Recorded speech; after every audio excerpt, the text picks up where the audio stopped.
yang ramai dipergunjingkan oleh publik saat ini adalah soal pernyataan politik Jokowi yang mengatakan bahwa PSI insya Allah akan lolos ke parlemen di 2029.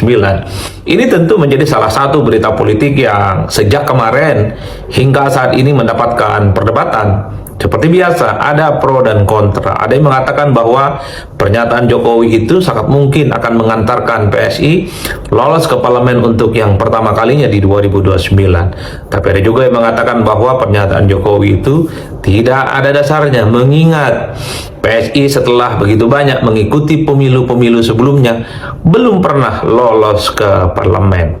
Saya tidak ingin berdebat soal pro dan kontra itu, tapi saya mencoba untuk meng-highlight terkait dengan pernyataan Jokowi yang meyakini bahwa PSI akan lolos ke parlemen untuk yang pertama kalinya di 2029 nantinya. Pertama, kalau saya melihat ini adalah pernyataan politik yang disampaikan oleh Jokowi untuk memberikan motivasi, untuk memberikan semangat kepada kader-kader PSI yang ada di Lampung, bahwa kalau ingin lolos ke parlemen di 2029, jadi targetnya bukan hanya target lolos, tapi harus bikin target yang besar. Karenanya kerja politik yang terukur kata Jokowi seperti sering-sering berkunjung ke masyarakat, mendengarkan aspirasi masyarakat itu adalah kunci. Termasuk juga adalah membenahi struktur-struktur PSI, itu adalah keniscayaan.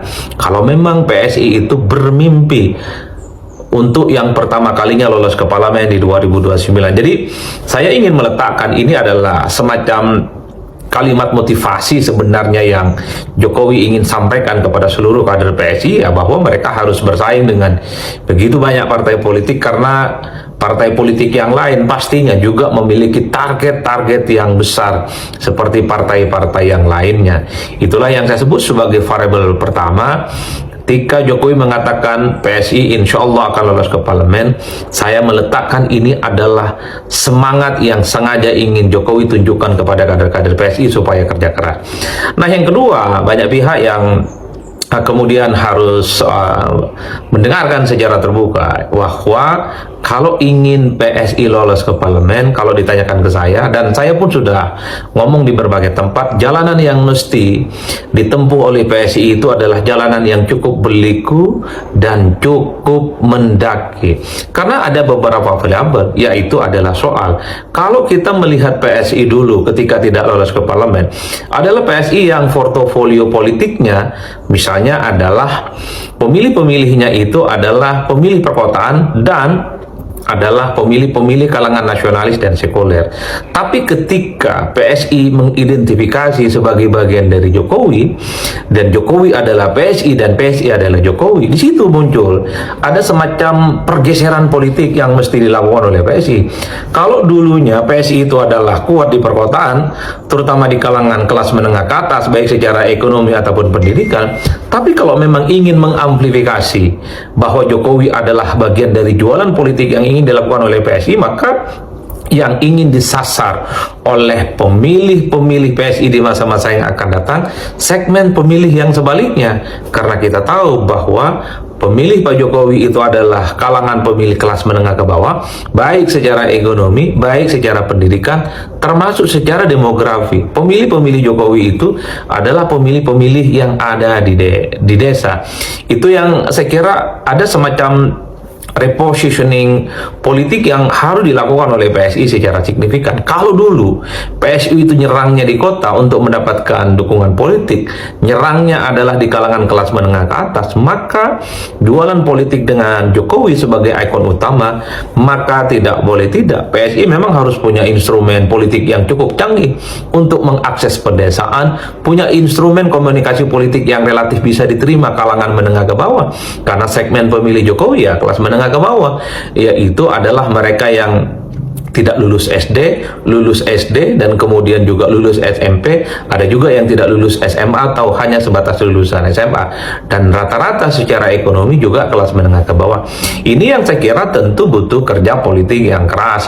Kalau dulunya segmennya adalah kota dan kelas menengah, maka di tangan Jokowi yang menjadi motivatornya PSI harus menyerang desa-desa dan daerah-daerah yang saya kira ini akan menjadi pertarungan yang cukup luar biasa. Karena kalau kita melihat segmen pemilih yang sama di desa, di daerah-daerah kelas menengah ke bawah, itu adalah segmen pemilih yang selama ini selalu dirajai oleh Gerindra, selalu dirajai oleh Golkar, dan selalu dirajai oleh PDIP. Oleh karena itu, PSI dengan Pak Jokowi harus kerja keras dalam konteks ini ketika ingin menjadikan desa kelas menengah ke bawah sebagai captive market, sebagai kelas pemilih yang harus dikapitalisasi, sebagai dukungan supaya PSI lolos ke parlemen. Tapi pada saat yang bersamaan, maka PSI... Oke, baik teman, kembali lagi di channel GR 2045. Salam inspirasi, salam NKRI, harga mati. Salam waras, salam sehat, salam logika. Nah, teman tentu sudah mendengarkan sedikit informasi yang telah disampaikan oleh saudara kita Adi Prino. Sangat luar biasa, pastinya sangat bermanfaat dan pastinya sangat menarik untuk kita bahas. Salah satu informasi yang menarik untuk kita bahas apa yang telah disampaikan oleh saudara kita Adi Prino terkait pernyataan dari mantan Presiden Joko Widodo yang mengatakan dia yakin bahwa PSI akan lolos parlemen di tahun 2029. Tetapi kita tidak lupa dengan rekam jejak Joko Widodo pada saat itu masih berkuasa. Apakah di pemilu di tahun 2024 bahwa PSI lolos parlemen? Namun tidak. Apakah ketika Pak Jokowi sudah tidak menjadi presiden, apakah itu berefek atau bahkan PSI sama sekali tidak dipilih? Karena pada saat itu Jokowi masih sebagai presiden, tentu masih berkuasa lah, masih disanjung-sanjung lah. Kalau saat ini kan Jokowi sedang diisukan soal ijazahnya lah, soal korupsi dan segala macamnya lah. Coba kita lihat teman-teman di OCCR, yang pokoknya teman-teman lihat rekam jejaknya lah. Itu kan sangat pengaruh dalam kemenangan PSI di tahun 2029. Tetapi kalau kita lihat juga bahwasanya Jokowi dikabarkan sedang berkeliling Indonesia dengan agenda atau dengan rindu menyapa masyarakat atau bertemu dengan masyarakat. Lalu kita tidak lupa bahwasanya isu ijazah Jokowi saat ini sedang dipermasalahkan dan masih diduga, dan itu kan sangat berefek lah untuk perjalanan politik di partai PSI yang berlogo gajah ini. Nah, kalau kita lihat memang bagaimana politik dinasti atau permainan-permainan catur Jokowi itu cukup terang-terangan teman-teman. Tak perlu juga kita ungkap memang bahwa Jokowi itu banyak mengatakan sangat haus kekuasaan. Dan bahkan per hari ini kita lihat bahwa Jokowi itu mungkin tidak pernah konsisten dengan perkataannya. Dulu mengatakan setelah tidak menjabat lagi dia akan kembali ke Solo dengan rakyat biasa, tapi nyatanya sibuk. Dan bahkan di Rakernas PSI kemarin saja dia mengatakan siap mati-matian untuk membela PSI, siap untuk memenangkan PSI. Yalah, siap karena ketua umumnya adalah anaknya sendiri, yaitu Kaisang. Jadi pada saat ini memang kalau kita lihat bahwa Jokowi itu memang salah satu topik perbincangan yang cukup hangat di publik. Karena apa? Banyak yang mengetahui bahwa rekam jejak Jokowi ini perlu diungkap, perlu diketahui oleh masyarakat. Di sini saya bukan menjelekkan siapapun ya, karena menurut saya Jokowi perlu dihormati karena kita ketahui selama 10 tahun Pak Jokowi itu sebagai presiden, dan tentu dia telah menyumbangkan pikiran dan tenaganya untuk Indonesia ini, walaupun memang proses hukum tetap berjalan soal isu ijazah Joko Widodo. Dan saat ini juga kita mengharapkan ijazah Jokowi itu perlu diungkap agar publik tidak bertanya-tanya, agar tidak berefek pada kelolosan PSI masuk parlemen. Nah, apalagi saat ini kan pernah menjadi salah satu perbincangan Grace Natalis ya. Itu kan sangat pengaruh di PSI ya. Seperti Adi Armando yang pada saat itu mereka memotong-motong video Pak JK pas pidato di UGM, Masjid UGM. Tapi kan itu tidak benar, itu kan sangat berefek dan bahkan dilaporkan juga Grace Natali ke pihak kepolisian. Saya tidak tahu apakah ada tindak lanjutnya dari pihak kepolisian dalam proses pelaporan tersebut. Nah, itu kan sangat berefek untuk PSI ya. Dan bahkan mengatakan bahwa PSI adalah politik identitas, politik agama dan segala macamnya. Itu kan sangat berpengaruh untuk kemenangan PSI untuk tahun 2029. Sebenarnya kita tahu ya sebagai masyarakat dan bahkan saya sendiri pun menurut keyakinan saya mungkin PSI sangat sulit dan bahkan berat untuk memenangkan pemilu di tahun 2029 karena apa? Dengan isu ijazah Jokowi dengan kasus Grace Natalis yang sebagai dikabarkan sebagai provokator atau bahkan fitnah Pak JK dan segala macamnya. Ya mungkin itulah menurut keyakinan saya. Ini kan menurut keyakinan mudah-mudahan tidak begitu. Nah, apalagi soal ijazah Jokowi, soal ijazah Gibran dan bahkan terang-terangan dalam berpolitik dinasti Jokowi dan segala macamnya. Saya kira masyarakat sudah tahu. Mudah-mudahan masyarakat itu kita sebagai masyarakat tidak terpengaruh ketika ada bansos dan segala macamnya. Jadi tolong teman-teman, apalagi presiden sekarang kita ketahui mungkin tak perlu saya ceritakan lah. Kan Pak Prabowo pun belum begitu lama lah menjadi pemimpin, masih 2 tahun lah, sekitaran 2 tahun, hampir 2 tahun lah, mulai tahun 2024 bulan 9 ya. Sekarang kan masih bulan 6 begitu. Mudah-mudahan Pak Prabowo juga sehat. Ya, tak perlu saya berkomentar lah. Nah, teman-teman, di sini saya bacakan sedikit komentar dari saudara-saudara kita sebagai ulasan kita juga. Pas jadi presiden saja nggak mampu mengangkat PSI duduk di parlemen, apalagi sesudah nggak jadi presiden. Belum lagi ketuanya nggak bagus. Ketuanya itu anaknya sendiri loh. Dibantu Gerindra aja nggak lolos, apalagi bentar lagi baku hantam. Tumben ada Pritno Waras. Siapa yang sudi pilih PSI? Otak apa sudah komplak? Mau dikemanakan Indonesia ke depannya? Saya yakin PSI nggak mungkin masuk parlemen. Kami sekarang pindah ke gerakan rakyat.